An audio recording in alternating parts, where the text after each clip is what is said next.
Hello everyone, today in this video we will learn how to use table properties in CSS. So let's see, आज की इस video के अंदर हम देखेंगे कि टेबल की प्रॉपर्टीज़ को यूज़ करके हम किस तरह से अपने टेबल को डिज़ाइन कर सकते हैं अपने काम के हिसाब से। हमारे पास यहाँ पर टेबल को डिज़ाइन करने के लिए या टेबल को मतलब आपने अपने हिसाब से फॉर्मेट करने के लिए कुछ यहाँ पर प्रॉपर्टीज़ आती हैं। ठीक है, यहाँ पर हमारे पास टोटली इसकी 6 प्रॉपर्टीज़ हैं। सबसे पहली प्रॉपर्टीज़ है बॉर्डर स्पेसिंग। ठीक है, नाम से ही जाहिर है कि हम जो है यहाँ पर स्पेस देने का काम करेंगे। बॉर्डर कोलेप्स, नाम से ही जाहिर है कि हम यहाँ पर जो है कोलेप्स करेंगे, मतलब अपने टेबल को। कोलेप्स क्या होता है हम जिसको अभी प्रैक्टिकली देखेंगे। एक यहाँ पर वैल्यूज़ है वर्टिकल अलाइन, एक है यहाँ पर कैप्शन साइड, एम्प्टी सेल और टेबल लेआउट्स। यहाँ पर हमारे पास टोटली 6 वैल्यूज़ हैं और इन 6 मतलब सॉरी प्रॉपर्टीज़ हैं। इन 6 प्रॉपर्टीज़ को हम यूज़ करेंगे और एक एक करके इसका देखते हैं काम क्या है और अपने टेबल को हम किस तरह से एक अच्छा व्यू दे सकते हैं। चलते हैं हम अपने सबसे पहले VS कोड एडिटर की तरफ। यहाँ पर मैं आया और अपने VS कोड एडिटर को मैं ऑन कर लेता हूँ और इधर आकर सबसे पहले मैं क्या करूँगा, एक HTML की बॉयलर प्लेट लगा लूँगा और इसको थोड़ा जूम करके इधर आकर मैं लिखूँगा टेबल ऑफ कंटेंट। ठीक है, और इधर आकर मैं एक CSS की फ़ाइल को कनेक्ट कर लूँगा style.css। यहाँ पर आकर ज़ाहिर सी बात है कि हम टेबल पे काम कर रहे हैं तो टेबल तो बनाना बनता ही बनता है। ठीक है ना, टेबल तो बनाएंगे ज़रूर। और इस टेबल के अंदर कुछ डेटा मैं ऐड करूँगा, जैसे कि मैंने tr का टैग लिया, यहाँ पर th लिया, URL रख दिया। और URL के अलावा हम एक काम करते हैं, किसी स्टूडेंट का रिकॉर्ड रख लेते हैं। ठीक है, किसी स्टूडेंट का रिकॉर्ड रख लेते हैं, जैसे कि सीरियल नंबर हो गया। ठीक है, सीरियल नंबर हो गया। इसके अलावा अच्छा मैं इसको TH की जगह पे अभी फ़िलहाल के लिए TD कर रहा हूँ। ठीक है ना, ताकि जो है ना अभी हम जब काम करेंगे हमारे लिए थोड़ी सी आसानी हो जाएगी काम करने में ना। इधर आके सीरियल नंबर हो गया, नेम हो गया। ठीक है, इधर कुछ और डेटा ऐड कर लेते हैं, जैसे कि ईमेल हो गया, फ़ोन हो गया, एड्रेस हो गया, एक्शन हो गया। यहाँ पर आके इसकी डिटेल ऐड कर लेते हैं। यहाँ पर डिटेल ऐड आराम से हो जाएगी। यहाँ पर आके लेंगे TR के अंदर हम लेंगे इसकी जो हमने डिटेल ली थी, सीरियल नंबर, और ये इसका पूरा का पूरा डेटा आ गया। इसको हटा लेते हैं। ठीक है, इसको हटा लेते हैं और इस जगह पे एक्शन को रिमूव कर दूँगा। यहाँ पर मैं एक्शन को रिमूव कर दूँगा। इधर आके TR के अंदर मैं एक और यहाँ पर रो बनाकर काम करना चाह रहा हूँ, तो इधर डिटेल इसकी भी आ गई है। यहाँ पर आके एक और TR लूँगा और इसके अंदर भी डेटा ऐड कर दूँगा। ठीक है, यहाँ पे डेटा इसमें भी ऐड कर दिया और हम एक काम करते हैं, 4 लोगों का डेटा रख लेंगे, चौथा भी आ गया। अब हम इसको लाइव करते हैं। अच्छा, यहाँ पर हमने जो है ना 4 लोगों का डेटा रख लिया। अभी सबसे पहले हम जाएंगे CSS के अंदर और वहाँ पे चल के इसको देखेंगे कि ये यहाँ पर किस तरह से। अच्छा, एक चीज़ और मैं बता रहा था कि ये टेबल आ तो रहा है। ठीक है, टेबल आ तो रहा है भाई। ठीक है, टेबल तो आ रहा है, बट यहाँ पर जो है ना नेम ये इस तरह का नज़र आ रहा है। ठीक है, ये इस तरह का नज़र आ रहा है। सही है, चलो खैर है। और इधर आने के बाद बॉर्डर 1 लगाना पड़ेगा, ये बात आपको पता ही थी। ठीक है ना, ये बात। अब ये जो तरीका है मैं पहले ही बता चुका हूँ अपनी पिछली वाली वीडियो के अंदर, मीडिया क्यूरी से पिछली वीडियोज़ में भी बता चुका था मैं आप लोगों को कि हमारे पास जो है ये तरीका, ये वाला जो बॉर्डर लगाने का तरीका है, आप लोगों के पास ये रेड कलर का आ रहा होगा। और रीज़न क्या होगा कि यहाँ पर ये HTML4 की बेसिकली ये एट्रीब्यूट है और यहाँ पर HTML5 के अंदर अभी इसका काम नहीं है। ठीक है ना, क्योंकि अब HTML5 में CSS के अंदर बने बनाए अब यहाँ पे प्रॉपर्टीज़ आए हैं, जो आज की इस वीडियो में हम कवर करेंगे, इसको डिज़ाइन किस तरह से करना है। ठीक है ना, यहाँ पर इससे पहले क्या क्या हुआ करता था कि भाई सेल पेडिंग हो गया। ठीक है, और सेल स्पेसिंग हो गया। यहाँ पर बहुत सारी चीज़ें हुआ करती थी, सेल स्पेसिंग हो गया, सेल पेडिंग हो गया, और मतलब पता नहीं क्या क्या बहुत सारी चीज़ें हुआ करती थी। जैसे कि यहाँ पर हमने जब इसको टेबल पढ़ा भी था उस वक्त भी मैंने करके दिखाया था और मुझे इतनी ज़्यादा कुछ मुझे लग नहीं रहा कि ज़रूरत है इसको बताने की। यहाँ से अभी हम इसको भी रिमूव कर देते हैं। अब हम इसको ओनली CSS से डिज़ाइन करेंगे। ठीक है ना, यहाँ पर आया CSS में, यहाँ पर आके बोला जो मेरे पास टेबल है। ठीक है, जो मेरे पास मेरा टेबल है, इस टेबल की बात कर रहा हूँ, इस पर आप लगा दो पहली फुर्सत के अंदर एक बॉर्डर। ठीक है, 2 पिक्सल सॉलिड ब्लैक कलर का। तो इसने क्या करा, लगा दिया टेबल। भाई आप बोलोगे भाई इससे बेहतर था कि वो वाला तरीका ही ठीक था, कम से कम वो हर एक चीज़ को एक सेल में तो दे रहा था। हाँ भाई ठीक है, आपकी बात मैं मानता हूँ। हम क्या करेंगे, हम बोलेंगे जो TR है, TR के अंदर जो भाई TD है। ठीक है, जो TR के अंदर TD है उस पर भी भाई बॉर्डर लगा दो 2 पिक्सल सॉलिड ब्लैक का। हो गया भाई काम। आप बोलोगे हाँ भाई अब ठीक है। सो इस तरह से हमारे पास यहाँ पर अब ये काम होगा, ठीक है ना, इस तरह से हमारे पास अब ये काम होगा टेबल वाला। तो ये हमारे पास काम तो हो गया। अब हमने ये इसको टोटली करा CSS से। अब वहाँ पर जो HTML के अंदर जो एट्रीब्यूट्स आते थे, जब हमने टेबल पढ़ा था तो वहाँ पर मैंने बताया था सेल पेडिंग हो गया। सेल मतलब पेडिंग मतलब कि जैसे कि सेल स्पेसिंग की बात करते हैं, वहाँ पर होता था सेल स्पेसिंग। हर सेल के बाहर एक स्पेस आ जाता था। यहाँ पर जैसे कि आप बोलोगे तो भाई यहाँ पर जितनी CSS पढ़ ली है इस हिसाब से तो हम पेडिंग ही दे देते हैं, ठीक है, मान लेते हैं आपकी बात को। यहाँ पर आपने बोला पेडिंग लगा देते हैं इसके अंदर। हेलो भाई लगा दी पेडिंग। हुआ क्या, पेडिंग तो आई, इसमें कोई शक नहीं है, ठीक है ना, पेडिंग तो आ गई, बट पूरे टेबल के चारों तरफ आई है, हर एक सेल के बाहर नहीं आई, हर एक सेल के बाहर नहीं आई। बट हम जो CSS में सॉरी हमने जो एट्रीब्यूट देखा था, एट्रीब्यूट में ये होता था कि हर एक सेल के बाहर आती थी। सो अब क्या करें। सो अब यहाँ पर बारी है, अब यहाँ पर बारी है जो हमारी जो इस वक्त पहली प्रॉपर्टी हम अप्लाई करने जा रहे हैं वो है सेल स्पेसिंग, ठीक है, border spacing, sorry border spacing. Border spacing मतलब आप कितना भी स्पेस दे दो। यहाँ पर आगे बॉर्डर स्पेसिंग लगाया तो देखा टेबल के ऊपर लगाया, और टेबल पे लगाने के बाद हर एक सेल के बाहर एक स्पेस आ गया जो कि काफ़ी ज़्यादा ज़बरदस्त लग रहा है, ठीक है, काफ़ी ज़्यादा ब्यूटीफुल लग रहा है। सो ये है हमारे पास cell spacing, sorry border spacing. अब हम हो सकता है कि ऐसा चाह रहे हो कि टॉप वाली साइड से ना, मतलब ये जो ये वाला स्पेस है, ये वाला टॉप वाला स्पेस है, ये थोड़ा कम हो, और ये जो लेफ़्ट वाली जो पूरा कॉलम वाइज स्पेस आ रहा है ना, ये थोड़ा ज़्यादा हो, ठीक है, हो सकता है भाई ये सभी। हम ये बोलेंगे ये वाला जो आ रहा है ना, देखो ये आ रहा है टॉप वाली साइड के लिए, टॉप बॉटम, अभी तो खैर चारों के लिए आ रहा है, ये आ रहा है टॉप और बॉटम के लिए। हम यहाँ पर क्योंकि अभी एक और देंगे ना, वो होगा हमारे ये किस चीज़ के लिए, लेफ़्ट राइट के लिए 5 पिक्सल, मतलब कॉलम वाइज के लिए। यहाँ पर देखो, सॉरी आगे पीछे बोल दिया। सो ये जो 10 पिक्सल आ रहा है ये आ रहा है कॉलम के लिए, और ये वाला जो आ रहा है 5 पिक्सल ये आ रहा है टॉप टू बॉटम के लिए। यहाँ पर अगर मैं इसका स्पेस को कर दूँ 1 पिक्सल, तो देख रहे हो स्पेस ऊपर वाले का कम हो रहा है, कॉलम वाले का नहीं। कॉलम से तो वो 10 ही आ रहा है, मैं इसको अगर 20 कर दूँ तो देखो 20 ही आएगा। अब यहाँ पर अगर मैं इसको 7 कर दूँ तो 7 कम आएगा। तो समझ में आ गया टॉप बॉटम लेफ़्ट राइट से, मतलब हमें स्पेस देना है तो किस तरह से देंगे। और अगर चारों साइड से आपने सेम ही देना है तो एक ही दफ़ा दे दो, वो चारों साइड से सेम ही स्पेस ले लेगा। अब बारी है कि अंदर वाले भी, सेल के अंदर भी तो स्पेस देना, वो भी तो चिपक रहा है, ठीक है। देखो अब यहाँ पर इसके TD में आकर, हर एक TD में आकर बोलेंगे पेडिंग लगा देना 5 पिक्सल। यहाँ पे आप देखो पेडिंग दे सकते हो, इसकी कोई अलग से प्रॉपर्टी नहीं है, ठीक है ना। सो यहाँ पर ये इस तरह का नज़र आ रहा है, ठीक है, ये हमारा टेबल अब कुछ इस तरह का नज़र आ रहा है और काफ़ी ज़्यादा ज़बरदस्त लग रहा है। आप यहाँ पर जो है बॉर्डर रेडियस लगा के इसको, और मतलब आपकी खुद की देखो कस्टम फंक्शनैलिटी होगी, कितना अच्छा आप इसको बना सकते हो। आप इसमें बॉर्डर रेडियस लगा दो, कुछ भी लगा दो, मतलब ये बहुत ही ज़्यादा अच्छा बन सकता है हमारा टेबल, ठीक है। अब बात करते हैं यहाँ पर बॉर्डर कोलैप्स की, ठीक है, बॉर्डर कोलैप्स, बॉर्डर के अंदर कोलैप्स, ठीक है, बॉर्डर कोलैप्स। यहाँ पर इसकी 2 वैल्यूज होती हैं, सेपरेट और कोलैप्स। बाय डिफ़ॉल्ट होता है सेपरेट, बाय डिफ़ॉल्ट होता है सेपरेट। देखो लगाओ या नहीं लगाओ बात तो सेम है, कुछ भी फ़र्क नहीं पड़ने वाला है, सही है।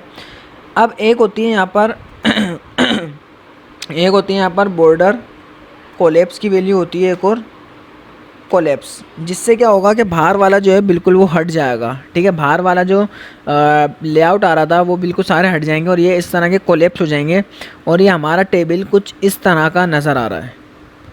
बात समझ आ गई। कोलैप्स में क्या हो रहा है, कोलैप्स में ये कुछ इस तरह का नज़र आ रहा है, तो ये बहुत ही ज़्यादा ज़बरदस्त व्यू लग रहा है।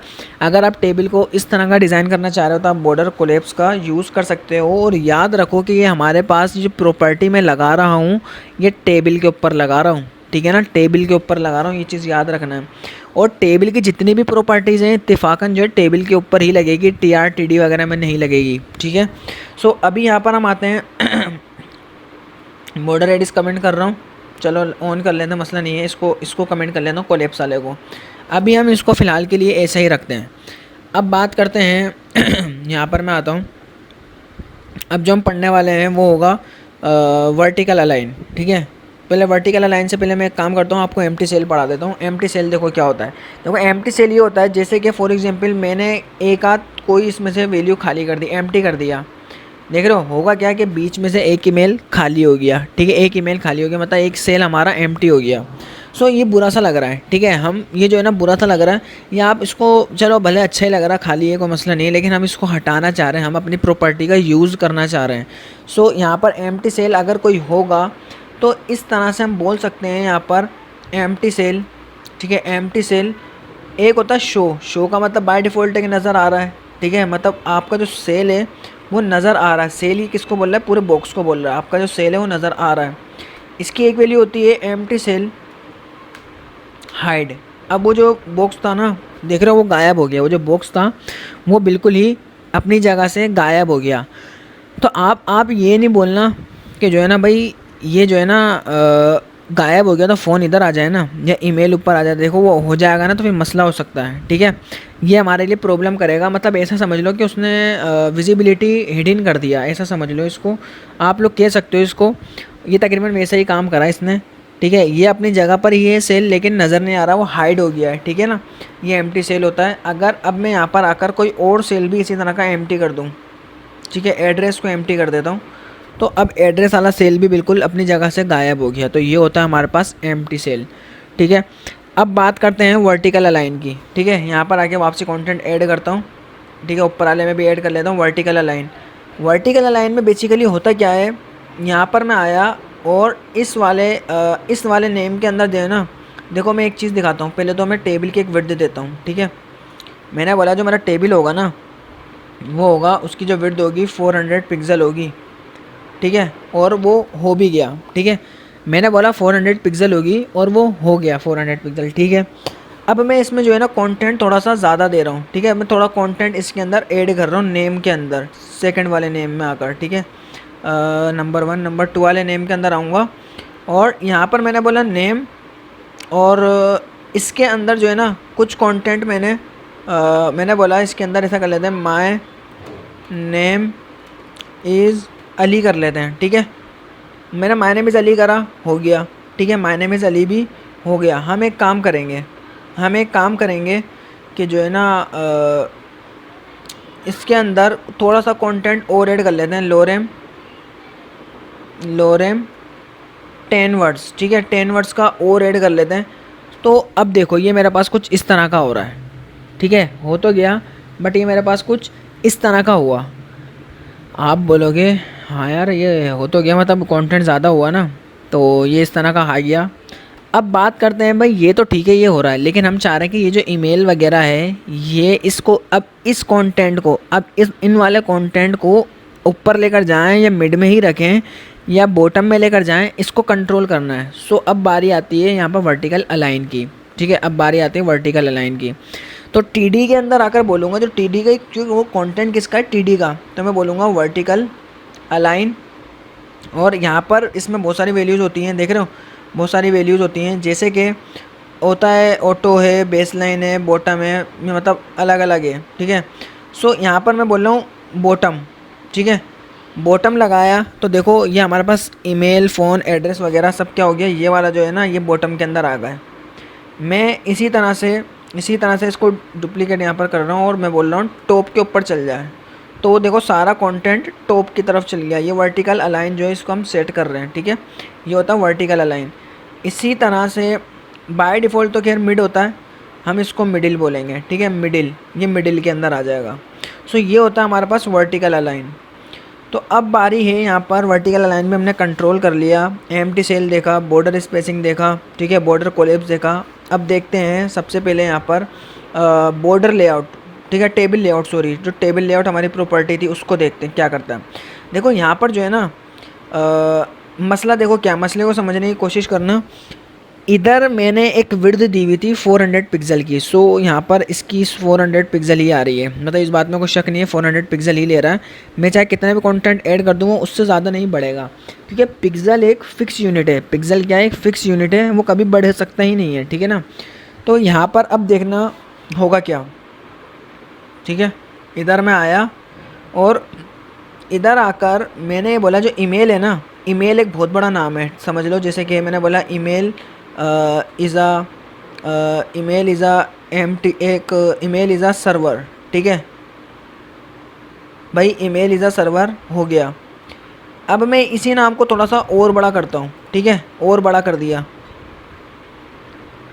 अब देखा क्या हुआ, नोट करा भाई, इस नाम को मैं और बड़ा कर रहा हूँ, मतलब अब देखना फिर और बड़ा हो गया।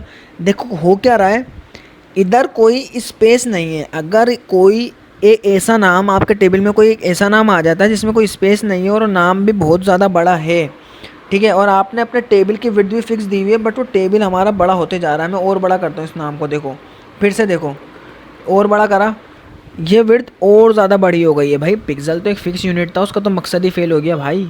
बात तो सही है ना भाई, उसका तो मकसद ही फेल हो गया, वो तो फिक्स यूनिट था। वो कभी भी अपने आप को जो है रिड्यूस नहीं कर सकता, वो अपने आप को इंक्रीज़ नहीं कर सकता। सो यहाँ पर उसका तो मकसद फेल हो गया। तो अब क्या करना चाहिए भाई, इस मसले को सोल्व करने के लिए हमारे पास एक प्रॉपर्टी आती है टेबल लेआउट, ठीक है, टेबल लेआउट। इसकी दो वैल्यूज़ होती हैं टेबल लेआउट की। एक होती है ऑटो, ऑटो का मतलब है कि लगाओ या नहीं लगाओ डिफ़ॉल्ट वैल्यू है, कोई फ़र्क नहीं पड़ता, ठीक है। अब एक आती है फिक्स्ड, एक और आती है फिक्स्ड। फिक्स्ड में क्या होगा कि जितनी उसकी विड्थ थी ना, ये उतनी ही विड्थ लेगा, ठीक है, जितनी उसकी विड्थ थी उतनी ही विड्थ लेगा। अब वो फिक्स हो गया 400 पिक्सल के ऊपर, ठीक है। अब ये हमारा जो कंटेंट है ये इस तरह का नज़र आ रहा है, क्योंकि अब जाहिर सी बात है वो ओवरफ्लो तो करना है। तो इसके लिए हमने ऑलरेडी बहुत सारी प्रॉपर्टीज़ पढ़ी थी, टेक्स्ट ओवरफ्लो पढ़ा था, हमने वाइट स्पेसेस पढ़े थे। वाइट स्पेस के अंदर हम टेक्स्ट रैप लगा सकते हैं, ठीक है। हम यहाँ पर क्या क्या मतलब अब ये आपकी खुद की कस्टम फंक्शनलिटी है। अगर आपने मेरी पिछली वीडियोज़ नहीं देखी तो ये अभी आपको इस मसले को सोल्व करना आपको आना चाहिए। सो यहाँ पर हम टेक्स्ट रैप लगा सकते हैं, मैं आपको आइडियाज़ दे सकता हूँ, ठीक है। टेक्स्ट रैप लगा सकते हैं हम यहाँ पर। और इसके अलावा मैं ये नहीं बोल रहा कि मैं करके दिखा दूंगा, टेक्स्ट रैप की बहुत सारी वैल्यूज़ आती हैं। एक होता है नो रैप, मतलब कोई भी कंटेंट है यहाँ पर रैप नहीं होगा, सारा एक ही लाइन में आ जाएगा, ठीक है। एक होता है यहाँ पर हमारे पास बैलेंस आता है, प्रीटी होता है, स्टेबल रैप आता है, ठीक है। ये हमारे पास कंटेंट इसका रैप होना स्टार्ट हो जाएगा।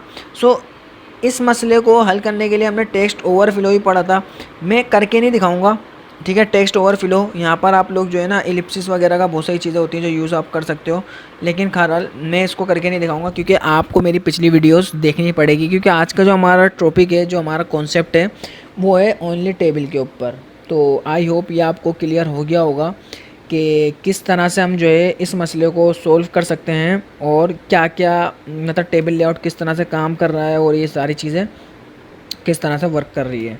तो अब बारी है कैप्शन साइड, ठीक है, कैप्शन साइड। सो ये कैप्शन साइड क्या होता है भाई, ये कैप्शन साइड जो है होता क्या है, इसको समझने की कोशिश करना। तो पहले मैं इसको यहाँ पर हटा लेता हूँ।